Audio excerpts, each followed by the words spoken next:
Laughing Vikings Live. High vibe chats with actors, comedians, and creators, plus stand-up comedy, sketch comedy, and most importantly, you. That's right, join us every Monday for new episodes, and you can be a part of the show on Facebook Live, YouTube Live, and Twitch. Ask questions and interact in the comments, and make sure to share this with your actor, comedian, and creator friends so they can be a part of the show too. Can't make a live show? No problem. You can catch up on your favorite podcast platform and visit laughingvikings.com to find out how you can join the cast and crew. All right, it's time for today's show. Buckle up and make sure you stick around to the end because we have a special surprise for you. All right, ladies and gentlemen, it is Laughing Vikings Live. Happy Monday Fun Day. Let's go.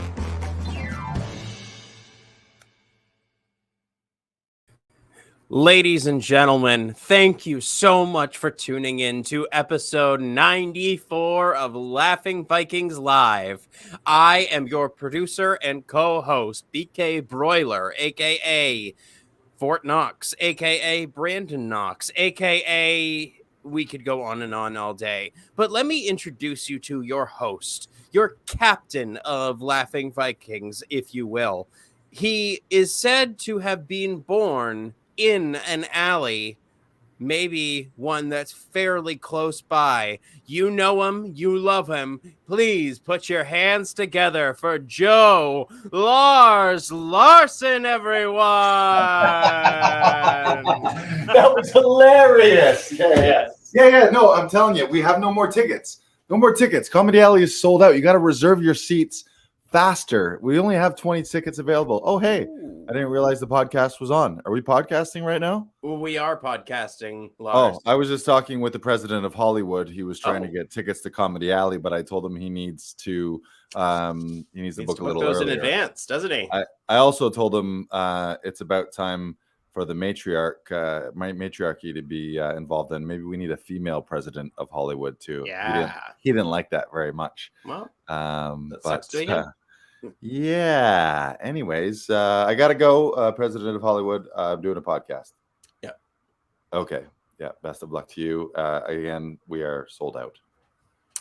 We're not quite sold out, but it's kind of a douche. I get that. We don't want douches here. Not at Comedy Alley. So welcome. Here we are. This is podcast time, episode 94. Mm-hmm. Or as I like to say, the Ryan Smith episode, the Edmonton Oiler player. I don't know if you can say that. You can't stretch it that far. It works when it's like something very like that everyone knows, but who knows? Hey, people know Ryan Smith. People in Edmonton people who are know Ryan Smith. If this was an Edmonton Oilers / NHL podcast, people might, but I feel like people aren't. Even last week's episode, the number 93 Doug Gilmore episode, that's Doug Gilmore's also a little dated now. You could go, if this was a baseball episode, you could say this is episode 94, aka the strike year episode. I don't get the... Exactly. That's why this is not a good thing to do. I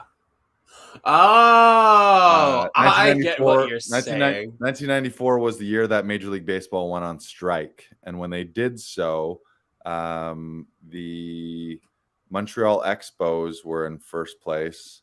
And I think the Jays were up there too. It could have potentially been an all-Canadian final. Oh. But who cares? It has nothing to do with anything. Not this podcast, anyway. So don't worry about it. This is just the nonsensical ramblings of the beginning of a podcast. But welcome to everyone who's tuning in. If you're on Facebook, maybe you're on YouTube, maybe you're on Twitch. We're doing it right now every Wednesday at 6. So thank you for tuning in. And if you're just listening with your ears only and your eyes are not involved, thank you for subscribing on your favorite podcast platform. And if you hadn't smashed that subscribe button, smash it. Smash it good. That's what the kids are saying. Smash that like button. Smash it. Get a big wooden mallet. Get one of those big oversized Gallagher mallets, the ones that he used to smash watermelons with, and smash that like button. Smash that subscribe button. Yeah. We get a have cool thumbs up. we have a conspiracy theorist here, a baseball conspiracy theorist. I'm not sure who it is. Facebook user says, my theory is the Americans didn't want a Canadian team to repeat as champions. Would have been 3 in a row. You're right. A lot of people felt that way. They're like, we need to shut down baseball because these Canadians are stealing all our money. How many teams in the MLB have gone for a three-peat? I think maybe only the Yankees have ever three-peated. I'm not sure. Really? Yeah. I mean, it's a difficult thing to do, and it would have been very pretty rare incredible in all sports. But yeah. And Theodoros, this is maybe my favorite comment of all time. Theodoros Sanidis. I'm probably butchering that. I apologize. Theodoros S. That's a good, sounds like a good Greek name. If I've got my name's etymology correct, sounds Greek to me. He says, this podcast is currently the best thing on Wednesday. Thank you, Theo. Thank you. And everything else on Wednesday, we're so sorry. So sorry for you, but this is the best thing. We do it every Wednesday. Although it's not always, just so you know, it might not always be Wednesday. It might go back to Tuesday. In the future, it could be a Thursday. But maybe we'll go back to Monday. We'll always let you know. It'll be weekly, though. We keep delivering the goods weekly. Of course, here at Laughing Vikings and Actors Audition Club, our mission is to uplift, inspire, and empower a global audience of 1 billion people by helping actors and comedians share their stories via TV, film, and live performances. And we do that every week here. So we got Comedy Alley rolling. We had some great shows on the weekend. We've got some great shows coming up that we're going to tell you about. This episode, we're going to talk about some audition tips. We're going to give a tip of the week. And we're also going to talk about our upcoming Audition Hero workshop. You got to save the date for that. Should we talk about that right now? Yeah, let's do it. All right. So, listeners, if you're listening to this in real time, if you're listening to this 6 months from now, it might be different. But on July 21st, and even if you're listening to this late, you could still go to the website I'm going to give you, because I'm sure there'll either be a late replay or something to sign up for. But if you are an actor that has struggled at all with auditions, specifically self-submit auditions, if you ever had any level of frustration or anxiety in how to film them, where to film them, who to get as your reader, who to get as your cameraman, who you want to edit, if you've ever found yourself at home moving furniture around, moving your dining room table around, moving lamps around, trying to figure out how to block the sun or how to get sunlight. If you've ever been bugging your spouse or your kids or your uncle or your grandparents or your neighbors to be camera operators or to be readers, if that's ever happened to you, if you've ever been stacking boxes on a table to get the camera high enough, or putting your laptop on a bunch of boxes in some rickety makeshift Jimmy rig tripod, this audition workshop is for you. And if you've ever been thinking to yourself, like, man, I don't have enough time for auditions. Man, auditions are stressful. I wish they'd give me a few more days. Or if you've been thinking to yourself, worst case scenario, when is it ever going to happen for me? When am I going to book that dream role? When am I going to be able to quit my day job, quit my Joe job, and work full-time as an actor and work full-time in the industry? And if you ever thought worst case scenario, have you ever had that recurring thought of, maybe this isn't going to work out. Maybe I need to just throw in the towel and pack it in. And maybe this just isn't something that I'm cut out for. Maybe it's not for me. All those negative thoughts that might be bouncing around in your mind, then Audition Hero Workshop is for you. You can get registered. Go to laughingvikings.com/audition hero. We're going to talk about how to step into your own hero mindset, how to become the hero of your own life and the hero of your own acting career. It's going to be very inspiring. We're going to talk about mindset, but we're also going to talk about tactical strategies, setting up systems and processes to your auditions so that every time you get one, you're excited and you're not anxious and concerned about how you're going to get it done. But the second that you get one in your email from your agent, or if you don't have an agent, we'll talk about how to get more auditions outside of your agent if you don't have one. But the transformation there is to go from that struggling, frustrated, uncertain actor submitting unprofessional looking auditions that are all jimmy rigged, or the worst is if you're using non-professionals. Like, you think about it, you watch TV and film on TV, it's not unprofessional actors or amateur camera people. So why do you think that to get a job on a professional TV show or professional film, you could get away with less than professional camera, lighting, sound, and a reader? It just doesn't make sense, doesn't connect. So the whole idea of this workshop is to up-level your professionalism and step into your own dream role and your own dream career. And then just lose all of that. You want to lose all that anxiety and stress. That's the telltale sign. If right now in your life, if auditioning is a stressful thing for you and brings up all kinds of anxiety and negative feelings about how am I going to get this done? Where am I going to get this done? Oh, why don't I have more time? And then you're combining that with also aspirations to have a full life and a full career in the arts and in the acting world. Well, how you get jobs in the acting world is by auditioning. So one of the first things that you can do is nail down your audition mindset, your audition process, your audition systems, so that it becomes just like a pilot or a surgeon with a checklist. The second you realize, okay, where do I got to go? If you're a pilot, he's got a checklist of things. He's got to check all the engines, check all the flaps, follow a system and process. There's not really anxiety every time a pilot gets in. Like a pilot and co-pilot don't get in and be like, oh my God, we got to fly to San Diego today. How are we going to get there? What buttons are we going to press? Who's going to do this? Who's moving the wheels? Who's closing the doors? Like, none of those things are questions.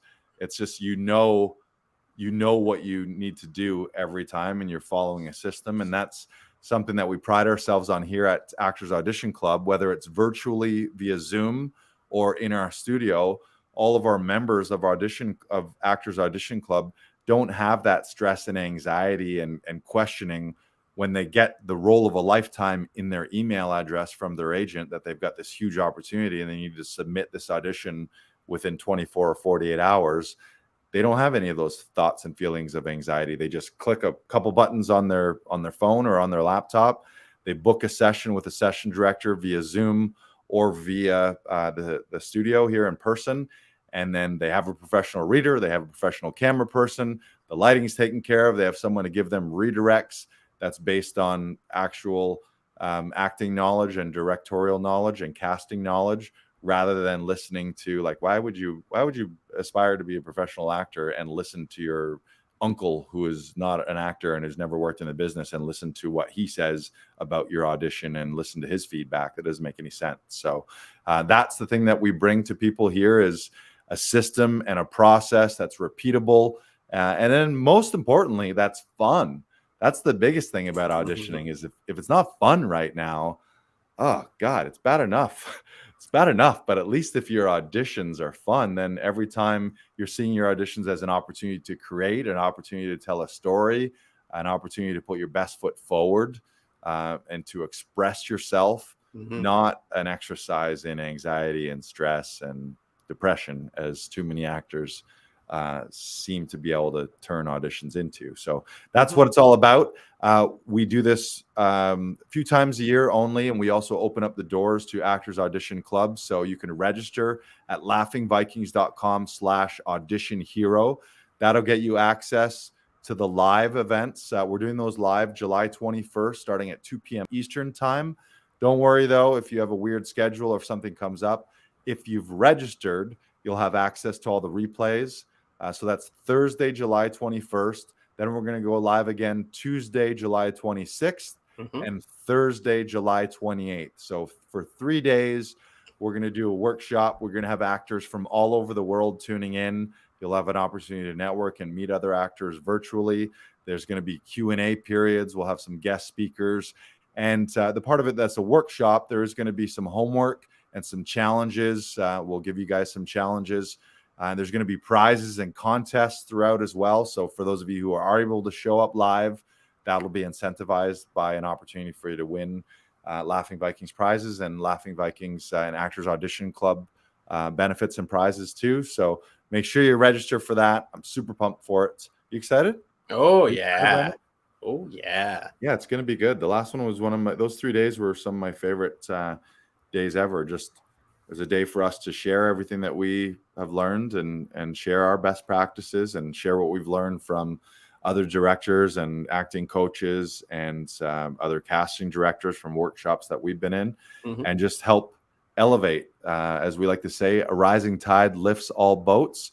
So if you are looking to have your boat lifted because you want it to float off to your dream role on Dream Roll Island instead of sinking after smashing into an iceberg on Anxiety Island, you can register. You like that one? That was a good. That was a good one. That was a good little analogy. Go to Dream Roll Island and not Anxiety Island. No. Make sure you register to Audition Hero. Yeah, it's gonna be fun.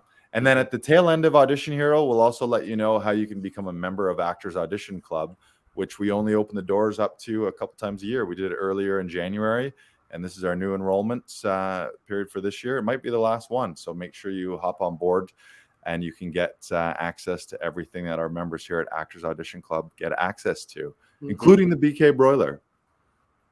I can help you with your auditions. That's one of the main benefits is I can guarantee you if you become a member of Actors Audition Club, you'll get some one-on-one time with BK Broiler, and he can weave his magic. You're a lot of people's good luck talisman right now as a reader and as a director. You run great sessions. You give great feedback to people. You understand casting. You understand storytelling. You make it very fun and relaxed for people. People always have a good time. I always hear lots of laughing and cajoling in the back room there. Yes. Yeah. I want to keep it fun. I want people to come in here and have a ton of fun when they're auditioning, because I know for years I felt so much anxiety, so much fear going into the room, and then you do one take and then you're done. But in this room, we have a full hour or an hour and a half, depending on how many sessions you book or how much time you want to spend on it. And we can spend as much time as we can, and we can discuss several different tactics that we can use throughout the scene. We can add a couple little bits and some viewpoints, and we can add a cool moment before and a button, and we can find things that make your audition unique to you, because that is what makes you special, your uniqueness. And that's what makes people want to cast you, is when you do something that's outside the box, because it comes from you. It comes from your experiences. It comes from your love of this craft and of this work that we all strive to do, right? And that's what I want. I want people to come in here. I want them to have fun. I want to laugh with them. I want to create something that they're going to watch again and be like, I fucking nailed it. I maybe didn't have the result I wanted, but you know what? It will lead to better opportunities down the line. And I'm sure of it. We guarantee that. I'm just going to change that banner and update it. You might have saw on your screen there, laughingvikings.com/audition club. You'll find some of the info there. But for the wait list, go to laughingvikings.com/join. And you can just skip to the front of the line when we do open the doors to Actors Audition Club in late July after that Audition Hero workshop. You'll get first access, so you can be the next cohort of actors to get enrolled here with us. I know we've already got a lot of people on the wait list. I don't know if we're going to cap it or if we're just going to let everyone in who wants to get in at that point. But to join the wait list for the next enrollment, go to laughingvikings.com/join. And you'll get early bird access to that. Any special bonuses and or price breaks. We might do some extra bonuses for people, but that'll just be for people who are on the wait list. So you can join that VIP wait list at laughingvikings.com/join. And I think the overall thing that you want to do with auditions is you want to always be putting your best foot forward to casting. Like wherever you are now as an actor or as an artist, you want that to be displayed in your audition. Obviously you have to serve the text and tell the story and follow the script and do what is asked of you in the scene. but then it's how do you bring your uniqueness to that? How do you bring your personality? How do you personalize it? As one of our acting coaches, Tom Todoroff, says, how do you pee on it to make it yours? So that's making strong, specific choices that are unique to you and are unique to your personality. But also under the heading of being your best every time. I know that a lot of times actors will think like, oh, if only I could just be discovered, or if only I could be seen, or if they just knew what I could really do, or I wish I had or like more there was more of a part to, or more lines that I can read so that I can do more in the scene. Yeah, more lines, or if I had more time, or like whatever it is. And it's just like, you just got to do the best with what you have when you have it. Yeah. And what you never want a scenario where you think, oh, I didn't book that. Why did I book that? Why didn't I book it? You never want it to be reasons that you had under your control. There's a million reasons that you cannot book a role, where just you're not the right physical type, you don't match someone. I mean, there's a saying, Lars, that you can get cast because you look like somebody's brother-in-law, and you cannot get cast because you look like somebody's brother-in-law. Yeah. So and it goes back to your point of like, you have no control over the casting process, but focus on the things that you can control, and you'll discover your love for the business again. Yeah, I mean, what you have control is over your performance and your professionalism and your discipline and your preparation and your lighting and your background and your sound and your wardrobe and your makeup and all of your creative choices. So we all have a ton of control. We just don't have control of everything. But you got to control what you can control, and then you just let it go after that. But what you never want to be thinking like, oh shit, that was a lead role in a new sitcom pilot, and I didn't prep that much for it, or I wasn't off book, or I didn't really make specific strong choices. I phoned it in, or I winged it. It's like, you got to show them your best, and you want to be winning roles too. It's like, you win. You, like Tom always says to us, they don't cast you. You cast you by your strong choices and by your strong performances. Or it's like that Steve Martin quote of, be so good that they can't ignore you. And that might not mean that you do your best on one audition and you book that audition. But I think everyone can agree is, if you're doing your best in every audition, over time, you're going to book more roles than if you were not doing your best. Or you'll at least know, hey, I'm in control of this game, and I'm controlling what I want. There's a big thing. Part of happiness in life is do you feel like you're in control? And a lot of people, if you feel like a victim and you feel like other people are controlling you, your boss is controlling you, your family's controlling you, your partner and your love relationship's controlling you, your government's controlling you, your prison guards are controlling you, the less control you feel in your life, the less happy you're going to be in your life. What? Prison guards?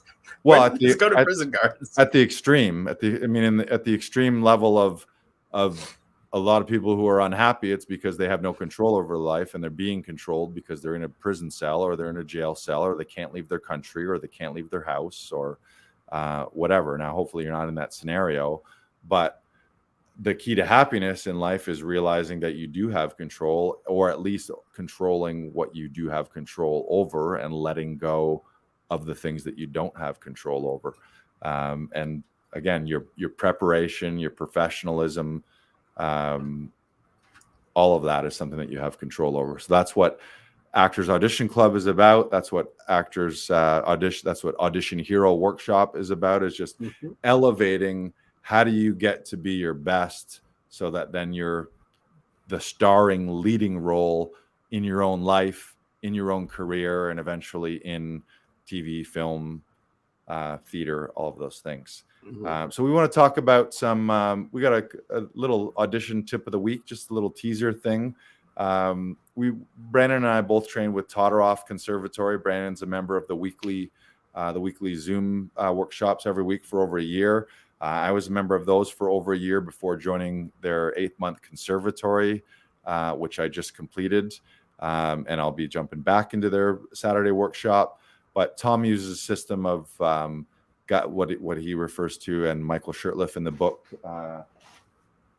In the book Audition, which if you want to go get a book, if there's one Audition Bible, it's this by Michael Shirtliff. And Michael Shirtliff was the casting director for Bob Fosse and David Merritt. Was a casting director on Broadway and Hollywood, cast all kinds of famous movies, discovered a bunch of famous people on Broadway, and has broken it down into what are called guideposts.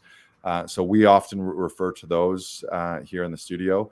But the thing we wanted to talk about today is there's different ways to refer to it, but the moment before and the moment after, or the button, or as Tom often refers to it as first impressions and last looks. And what that comes down to psychologically is there's also a term called primacy effect and recency effect. And what that is we remember the first thing we see or hear. We remember the last thing we see or hear, and the middle is kind of the middle. It's kind of muddy. Like if you went to any performance or any speech, the opening move, the opening thing, the opening speech, always going to be indelible in your mind if it was done well. And same thing, the very last line, that mic drop moment, that last finishing move, if it was a wrestling match or something like that, or like a sports thing, it's like you're going to remember the walk-off homer, and you're going to remember the leadoff homer, but you're not going to remember all the hits between the second and the eighth inning if it was a baseball game. Some of that stuff's going to be all muddy. So we always are trained, and we always help actors here take extra care with nailing that first moment, the first beat, the moment before. I mean, obviously making sure, like, I would never submit an audition where I didn't nail and believe the first words out of my mouth. Like if I ever flubbed the first line, that's not a take that I'm going to be submitting. Even if I like things later on, I'd be like, I want to nail that opening, because you never know as a casting director, are they watching all the tapes? Like they might be, if they don't buy that first line out of your mouth, it sounds like it was disconnected and you weren't really like grounded, or you didn't really know what you were saying or why you were saying it or who you were saying it. Or if it was just awkward, that might be the end of your audition, and they might not even watch the rest, even if you think you got some brilliant things that you did in the middle. And then same thing at the very end. If they get all the way in and then you botch the last ending, or if there was a key moment as it was scripted, some key realization or like an epiphany or a discovery or some big reaction at the end of the scene, or maybe it's something physical, something physically in the blocking that had to be done. If you don't nail that, then the last thing that they're going to remember is, oh, well, he didn't quite, it was all good, but then he kind of fucked up the end a little bit, or that was okay, but then I don't know about that last beat. So we want to talk about moment before and button, or first impressions, last look. So what do you want to start with? Are there any, like, even before you say the first line, Lars, is there any moment befores that you particularly favor?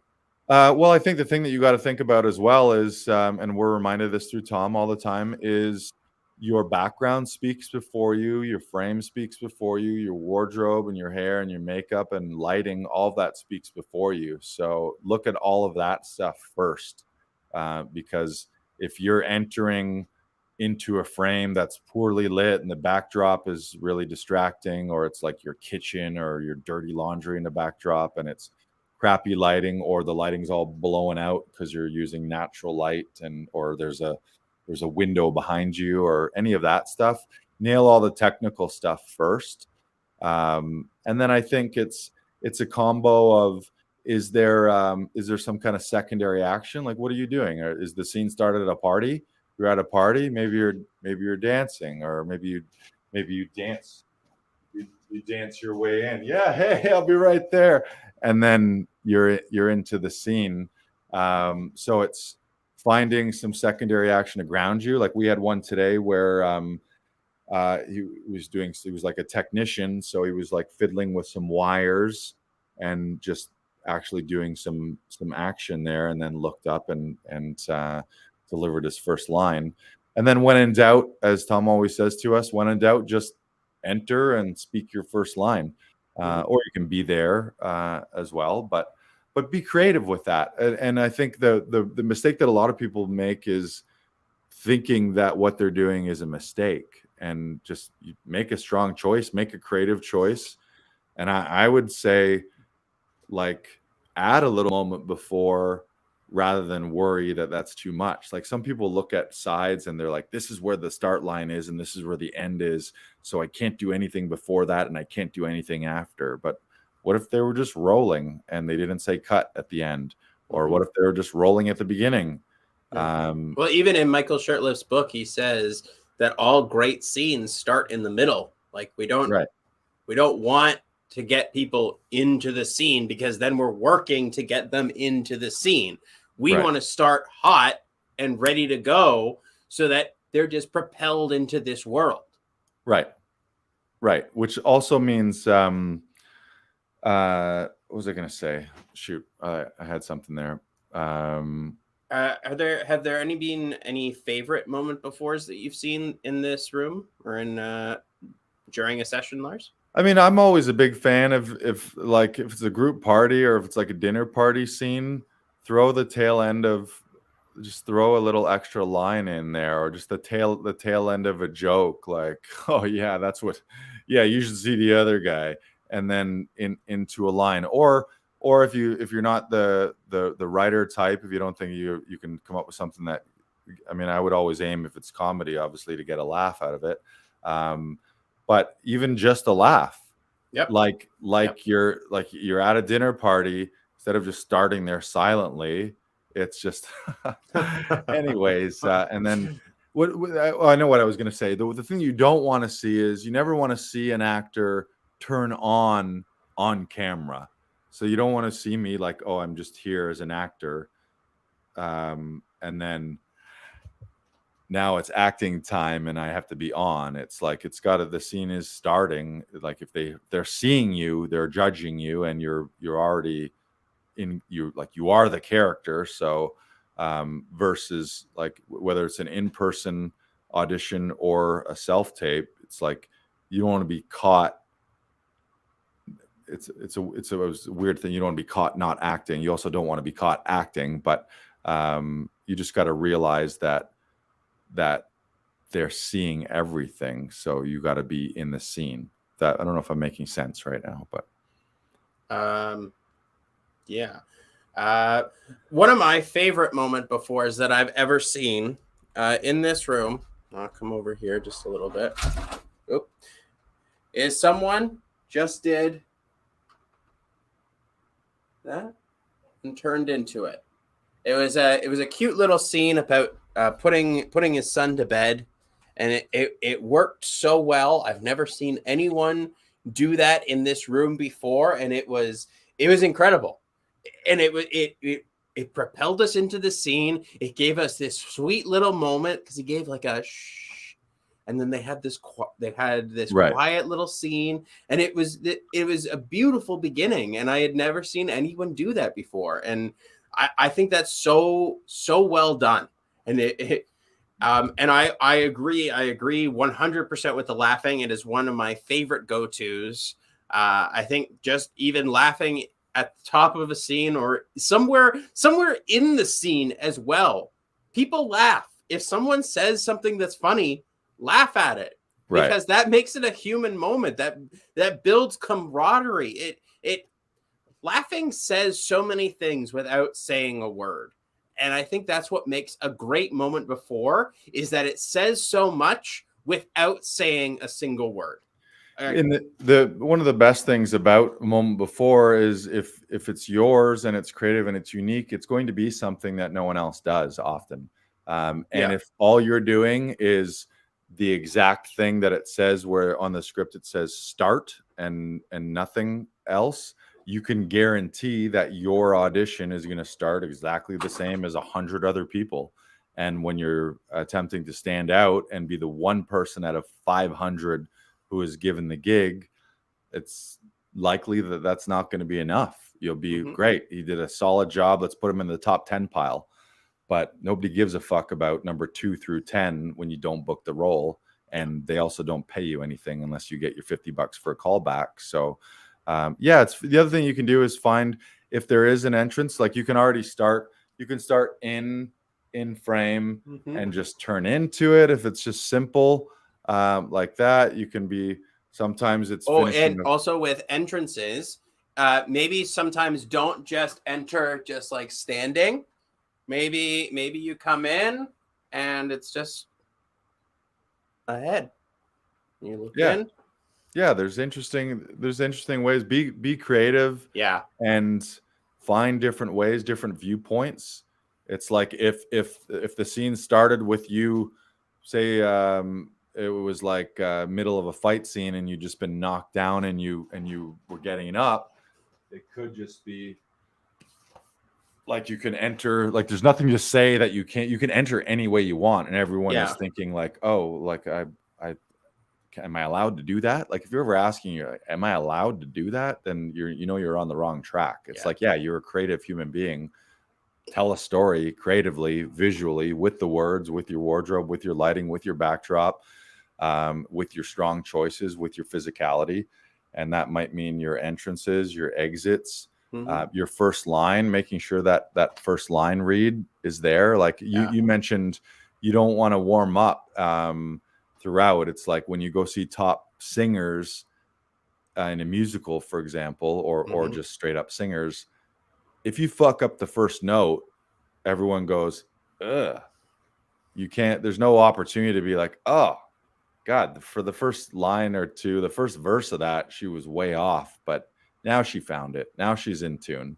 Like that is unacceptable. Like you have to nail it from the first thing that happens. And if that's your first words, or if that's a silent on camera entrance, or it could just be you thinking about something and showing some thoughts. Like sometimes it's he's waiting nervously. Like how many scenes start with you waiting for someone else to show up, and then oh, there they are.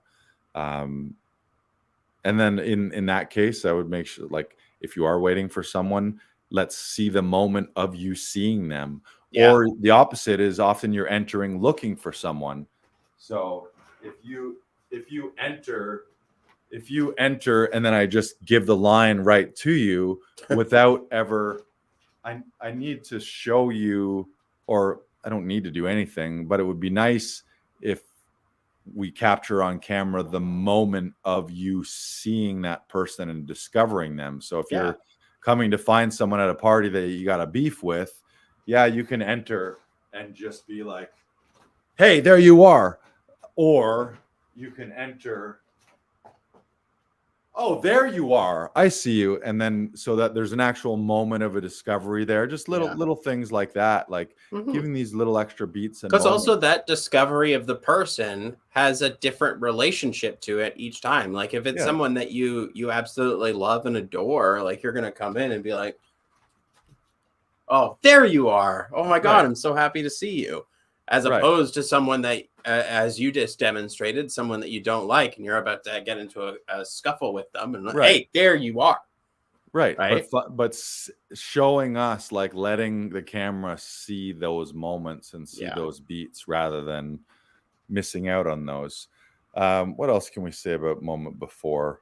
I think one thing that I got called out on a lot, which I think I've changed now, is entering too much in a flurry. If you camera doesn't really like fast movements, so if you come in too fast, like if I say I'm flustered guy, and if I walk in and I'm just like oh, it's like you never have any chance to see me, to get into relationship with me.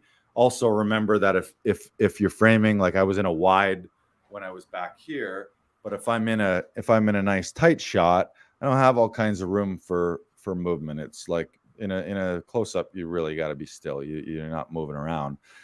So you got to give camera and the audience an opportunity to just drink you in and see you. Tom used to always call me out as like you enter like a whirling dervish, which is like an old like circus performer kind of thing. Where I'd want to be coming in doing all these physical stuff, and it's like there might be a time for that in a scene, but at the beginning you need to establish a relationship with the audience, let them see you. He often says love can't hit a moving target, so it's like point your heart and your heart, hips and eyes at the thing at the person, either your scene partner and or at the audience, so that they can drink you in. And when in doubt, start simple if you're not sure about it. But I guess the lesson is don't overlook that, and always never overlook it. Like you never want to just do an audition and you didn't even think like, oh, how am I going to begin? And I think take it one step further, put a lot of time and energy and thought into that moment before and in the beginning beats, opening beats, because you don't get a second chance for a first impression. And the other thing I would say is if you're submitting more than one take, do different things on both of these. If I'm ever submitting 2 takes, I'll often, the beginning and the ending in both takes will be different. If I'm improvising something, I'm not improvising the same thing twice, because that just is not improvisation. Nope. That's just me planning something and doing it the exact same twice. And there's no point in doing that. If it's something that is unscripted, there is no point in doing it twice. Do it once and then do something different. And then they're like, wow, this guy's got a million hilarious ideas. He nailed all the scripted things that we needed, followed the story, followed the script, honored the script. So it's not like you're sliding the writers. But if you add a little thing at the beginning, you add a little thing at the end, and it's different every time, then they're like, okay, this guy, like, we can just roll the camera, and this guy's bringing more to this than anyone else that we've seen. So yeah, mix it up and do different openings, different moment befores. No point repeating yourself twice. My least favorite direction on set is, yeah, let's do one more exactly like that one. I'm like, well, okay. But if we just got that one, why are we doing it exactly the same? It's like we're going to use 2 of the exact same takes. Well, as someone that has said that a bunch of times, sometimes it's like you're already in the world. You're already of the mindset where you need to be. Let's take it further if we can. Right. Like, you're already there. You're already that's different than saying moment. Let's do it like that, but exactly the same. Because what you just said, let's take it further, which is not take it exactly the same. I'm just saying, why would you ever do anything exactly the same unless you knew that camera didn't get it or sound didn't get it? There was a camera issue. The focus puller didn't nail the focus, and like that's also something that also happens. Yeah, and like that's also something to wrap your head around, because like there's a lot of actors that show up on set and will start overthinking and being like, oh, they want me to do it exactly the same way. I don't know what that means anymore. Did I do it wrong? What happened? And sometimes it's not you. It is all the other things that go into getting this one shot.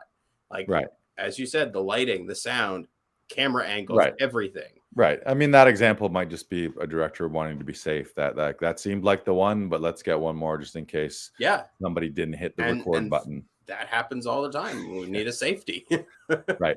All right. Let's move on to the button or the end. What can we say about this? So let's talk about 2 things. One is ending it as it's scripted, and one is adding a button, which in terms of like comedy or sketch comedy is adding your, like, if they didn't say cut, what would your last line be? What would your next line be? Especially if, as the scene is scripted, if your character doesn't get the last line, if it's appropriate, throw in the next line. Now, a couple things is it's got to make sense. Yep.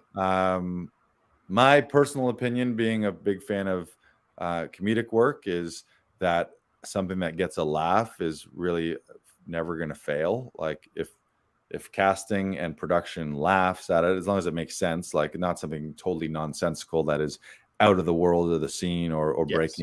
breaking the scene or just not appropriate, that doesn't make sense. But if it's just the director didn't yell cut and you just said the next thing in character in the scene and it made sense to drive it forward, what would that be? And if it gets a laugh, that's why I love comedy, is because comedy is undeniable. If you're in a room of people and you say something and they laugh, it means it's funny because they laughed. And if they didn't, it means it wasn't funny because they didn't laugh. And what that also means is, when they did laugh, they get that funny, fuzzy feeling. And it's very rare that someone's laughing at something you did. There's a difference between laughing at you and at your humor, I guess. But in the context of acting, if you say a line as an actor and production and or casting laughs at it, it's like, that's a pretty good indication that they like what you did because it had that reaction. So it's like, to me, there's nothing more scientific than did it work or didn't it work with a button. Is, did it get a laugh? If it did, great, kudos to you. But it's got to make sense. And I think the same thing is, don't do the same.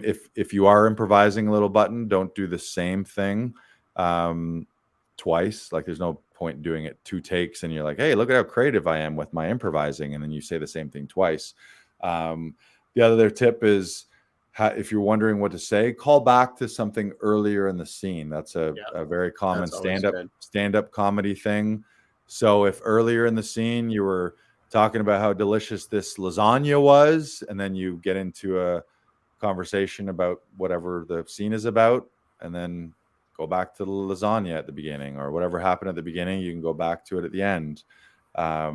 Is one way to think. If you're like, oh, I never know what to say, just go back to something. How do you feel about what just happened? How do you feel about the character, your scene partner? We can also talk about leaving as well. I find way too many actors are excited to leave at the end of their audition, especially when it's scripted that they leave. And I don't know that you really ever need to. There might be a few times where, like, okay, the only thing that makes sense here, or if you see it as an opportunity, like the way in which you leave is a choice, and is a creative choice, and something that you can do per either physically or as a performer. But really, I think, question whether or not you leave in the scene. I think often stay in a nice close-up, have your last thoughts, whatever you're thinking about. You think about TV, if it's 2 people, usually it's a 2-person scene. They have an intense conversation, then one of them leaves, and then you hold on the other person, and they're thinking about what they're thinking about. Like, oh, what did he say? How do I feel about that? You know, like those last looks. And you want to get that shot. You want to be the one. You want to be the last shot of the scene. So just hold and have your thoughts, throw in a little button, have those last looks, give casting a nice look at you. And just remember, nobody ever got cast. There was never, I don't think, I mean, maybe I'm wrong, but I would wager to guess that no one was ever cast. No one ever said these words when they were going to cast someone. Oh, fuck yeah. Did you see the way that guy left frame? That was really good. You see the way that guy left? Like, that's not, nobody gets cast for how they are not there. You know, it's, you get cast for who you are, what you look like, what you do on camera, how you sound on camera, not how fast you got out of frame. So I just don't feel that that's a thing that you ever really need to think about. And you can give them that one last beat, that one last moment, that one last look at you. And remember, they're making the decision on you. So let them make the decision with you still in frame, rather than fade to black real quick, you know? Yeah. And I think a lot of people do it way too quick. Like, they're just so anxious to get, I got to run out of frame here. It's like, well, no, you don't have to. I'm a big fan of false exits too. Oh, really? I'm not a huge fan of false exits. Yeah, I like it. I mean, it can either be mid-scene where you think your character is the scene is done, and you go, and then there's something that brings you back, or just leaving. I mean, you could leave, it's comedic, leaving, and then, oh, one more thing. That works. That's what I mean by false exit is leaving and coming. I mean, really, it's not. I mean, as long as you do it creatively, that's what matters. It's just not something I am a huge fan of personally. Like, I just don't like it, just because it feels very unnatural a lot of the times, and it just doesn't sit well with me a lot of the time. Right. And that's why I will do my best to eliminate it if I can. in that case, then that's an execution. It's like, don't ever do it. If you can't execute something that feels proper and feels natural, if you're doing something, if the way you're delivering a line or the way you're doing something physically, if you're not buying it and you don't like it, then you need to change it. And that's part of what's specific to actors, and every scene and every audition is specific to you. So you got to find what works for you. If there's something that you don't like to do, then don't do it. And I think that's a lot of all this. You could be listening to all this, and at the end of the day, it's your audition. So you could say, fuck what Lars says, fuck what Brandon says, fuck what casting says, fuck what production says. This is me, and this is how I'm going to do it, and you can take it or leave it. Now, I wouldn't say fuck production or fuck casting overtly, because that's a terrible way to make friends in the industry. And I would never feel that way either. But it's like, at a certain point in this life and career, you need to just trust yourself, trust your decisions, trust your creativity, trust your storytelling abilities, and just be unapologetic to the world and not really be worrying about, oh, what do they think? Do they like this? Do they not? Is this right? Is this wrong? We were often taught the term, there's no right or wrong. There's only weak or strong. It's like, in art, what's right or wrong? There isn't right or wrong, but there's things that don't make you feel anything. And there's things that make you feel a lot on a spectrum. Like, they're very polarizing. Like, people fucking hate them or people fucking love them. That's where you want to be. You don't really want to be the vanilla guy in the middle that people are like, oh, I don't even really remember anything about what he said. Technically, he was fine. He said all the words. I could see him, but it was not memorable. And yeah. So again, really, and look at those, and you think cinematically too. Like, think about the movies and the scenes and the television shows that you love. Often it's the opening. Like, go back and look at the opening shot of movies and the opening of every scene. Pay attention to this when you're watching TVN movies, and look at the openings of scenes. Like, what is the actor doing in their moment before? What are the last looks cinematically? Like, those are some of the most epic shots in movies. That last look that they get in that, after that epic scene. So pay attention to those. And it's usually that's not usually the thing that did it. And you're like, wow, see how fast he ran off screen? Like, nobody's getting booked that. It's the same thing as nobody gets, Tom always says, no one gets cast by how good their left ear looks. So, meaning all your eye lines should be tight, like within like 90 degrees to camera here. If I'm doing this, like, hey, I'll be with you in a minute. Like, you're not seeing any of me there. I think you need to see your eyes. So throw that over here. Oh, just 1 second. I'll be there in a minute. Sorry about that. That's my guy over there. Just seeing your eyes. So a moment before, moment after, buttons. Put a lot of thought to beginnings and endings. And what I love about acting stuff is it applies to life too. So you go to a dinner party, think about your entrance when you walk through the door. Who you're going to be, who you're going to sound like, what's the smile on your face. Maybe you check yourself, make sure you don't got mustard stains all over you. Maybe you got a gift, you got some flowers, you got a bottle of wine. And when you leave, did you just sneak out with the old Irish goodbye? Did you say something stupid and everyone remembers you saying something stupid at the end? Or were you endearing and you said goodbye to everyone? You said to everyone that you love them and had great goodbyes, and people think like, oh man, when he walked in here, he changed the molecules in the room and changed the whole vibe of the party. And when he left, it also changed the whole vibe of the party. And we would like to have him back. And that's a good way to think of casting too. It's like, you've been invited to a party and they're looking for someone who's a fun person to be at a party. And ideally that fun party ends up to be 6 weeks on a movie shoot or 6 months on a television shoot. But you want to be someone that they want to see more of. And those first impressions and those last looks are going to be the things psychologically that sticks into people's minds. It's not going to be the tiny beat in the middle of a 5-minute scene that they're like, oh yeah, he really nailed that part. Maybe, but if you nailed that and you fucked up the beginning and you fucked up the end, then you're probably never going to get the chance to showcase yourself. So just be really mindful of that in all of your life. Yeah.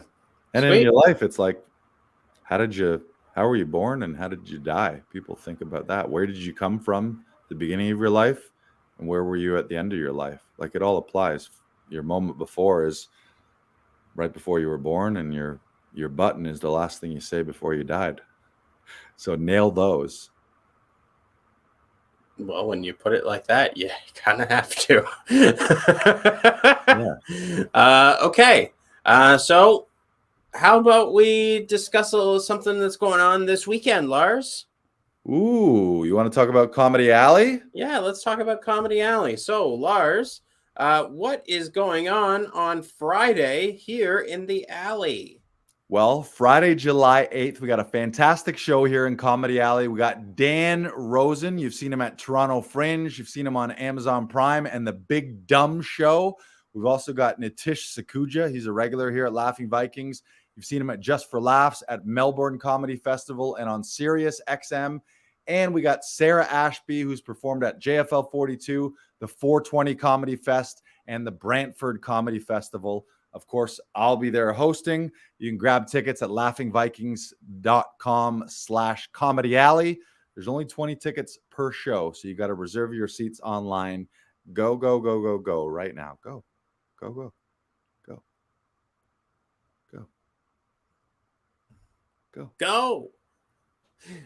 So Lars, now we have two shows going on this weekend. We had a Friday show and a Saturday show. Now, who's on that Saturday show, Lars? Well, Brandon, this Saturday, July 9th, we got another humdinger. We got humming and dinging on the same show. It's a humdinger. People are fired up. We got Ernie Vicente. He's performed at JFL 42. You heard him on Sirius XM and on CBC. We got Leanne Malowden, who's performed at JFL 42. And you've seen her on The View on ABC and also on CBC. And we got Jason Allen, who's performed at JFL 42. You heard him on Sirius XM, and he's also performed at the Edmonton Comedy Festival. Another stacked show. And of course, I'll be there hosting. Only way to grab tickets is to reserve them online. And I know that there's a bunch of pre-sols for Saturday, so you got to go get them. Go to laughingvikings.com/comedy alley, and you can enjoy an unforgettable night of fun with friends in our intimate outdoor venue here in Toronto. And for our actor friends, the one other thing I wanted to say about Comedy Alley is if you got a birthday coming up in July or August, let us know and you can book your birthday group. You can either book a 10-pack or you can book out the entire show just for you and your group. We can even do a private show either at your venue or your location, or you can just rent out the whole alley and it can just be you. We get rid of all the riffraff, but you got to let us know in advance to make sure that those tickets are available. So if you got a birthday coming up in July or August, you can go to the website, laughingvikings.com/comedy alley. You'll see a button there for a birthday special. If you got to get some extra details or you want to do a private show, then make sure to reach out to us directly and we can make your birthday unforgettable. Who doesn't want to spend a birthday in an alley? Huh? Right? Huh? Right? In an alley. Come on, huh? Yes. And all the actors, again, make sure that you do register for Audition Hero. It's our workshop that we do a handful of times throughout the year. If you have any struggles or any anxiety with auditions, or maybe your auditions are killing it, but you just want to kill it a little bit more, this is an opportunity for you to up-level your entire audition systems and processes and your community that you work with as well. You'll have an opportunity to meet actors from across the world.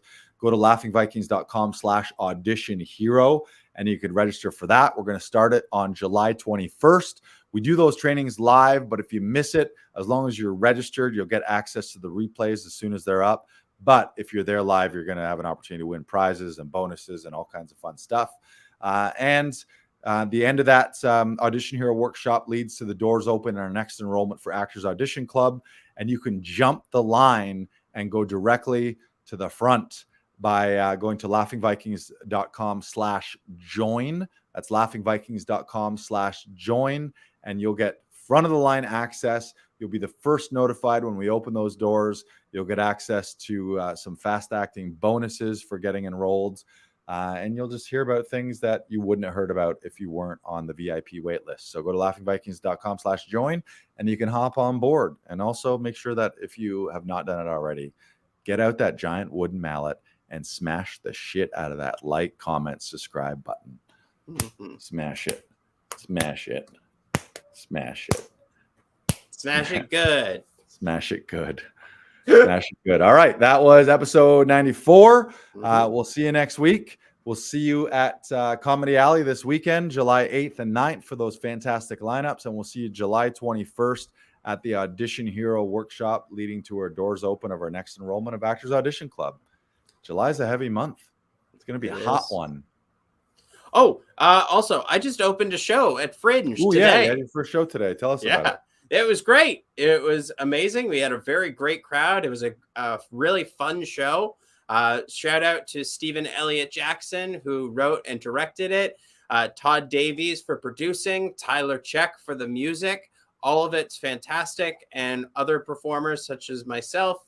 You'll see Nick Seraph, Olivia John, Jim Armstrong, Astrid Atherley, and we also have Nikki Hogan, who stepped in today and will be stepping in for a couple shows because we had a conflict with one of the performers. She stepped in. She had maybe 4 days. She crushed it today. So congrats to Nikki Hogan. She was awesome. She's actually the sister to one of my old roommates. So that was also really funny.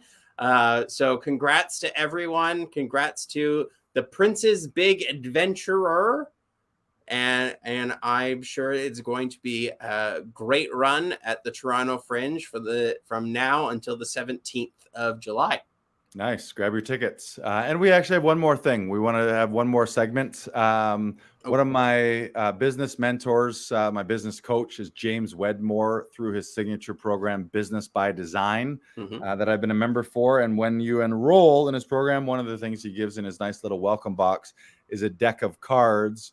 And on every deck of cards, there's a little picture and a little, a little tidbit or pearl of wisdom type thing. So I'll show you mine here. You got a dragon? Oh, I'm so jealous. It's a dragon and a guy fighting a dragon. And it says, "What is this preparing me for?" And the quote is, instead of asking, "Why is this happening to me?" ask yourself, "What is this preparing me for?" It's all about perspective.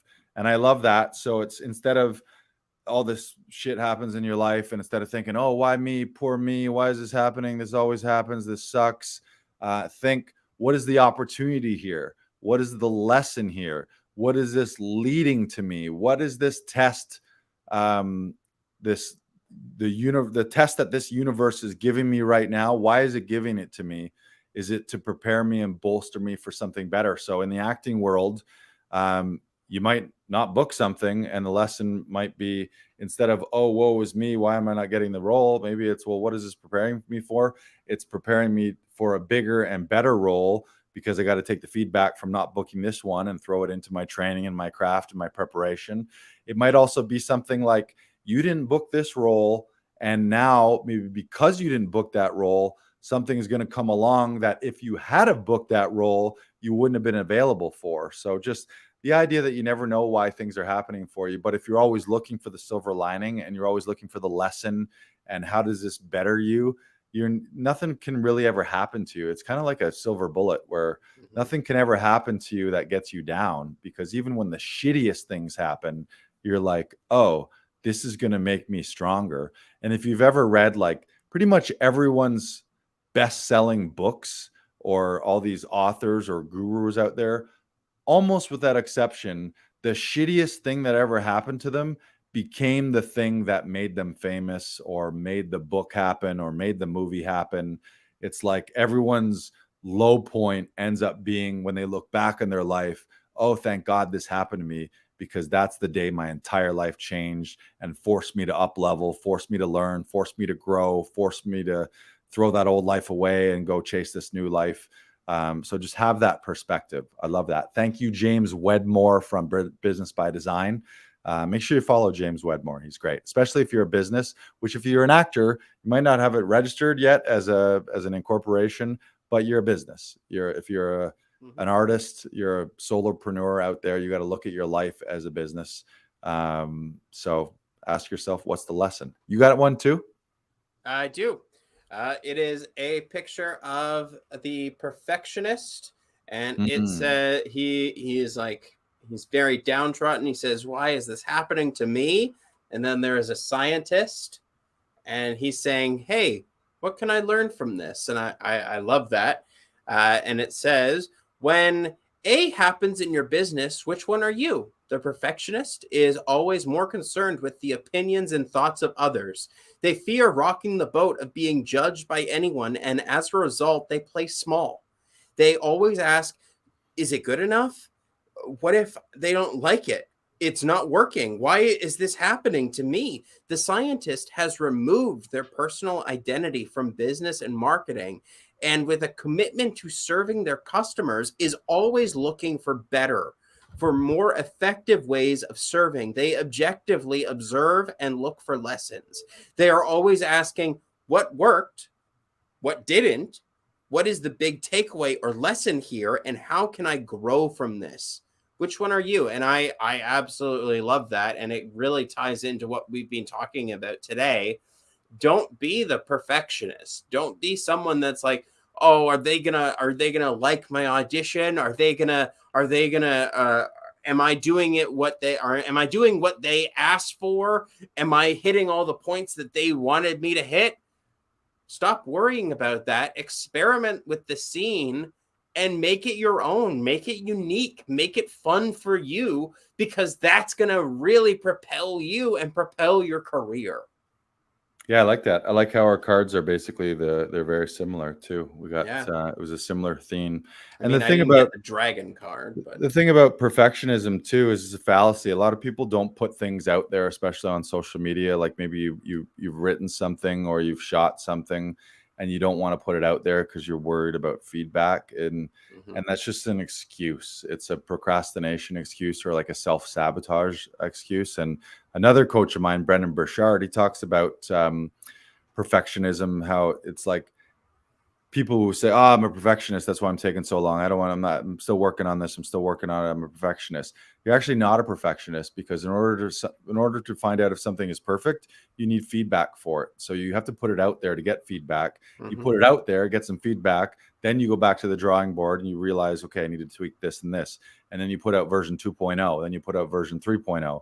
That's why, like every software company, they put out a beta version, and then they have version 1.0, and then they have version 2.0, and they continually improve it. That's perfectionism. Perfectionism isn't not doing anything and not putting anything out there until it's perfect, because you don't know if it's perfect until you're getting real world and real market feedback. So as an artist, that can apply to, like, you want to be putting yourself out there and taking swings.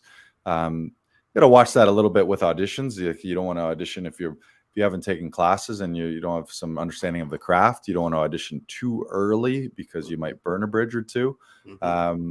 But if you're going to err on one side or the other, I would err on being audacious, not on being the perfectionist. Yes. All right. I believe that is it for this episode. Thank you, everyone, for tuning in today. We love you. We appreciate you. Please smash that subscribe button. Give us a like. Hit us up on Instagram and Facebook and Twitter, or check out laughingvikings.com and any one of our affiliate links. Thank you so much. We will see you all for episode 95. And now for the last looks. Remember, first impressions and last looks.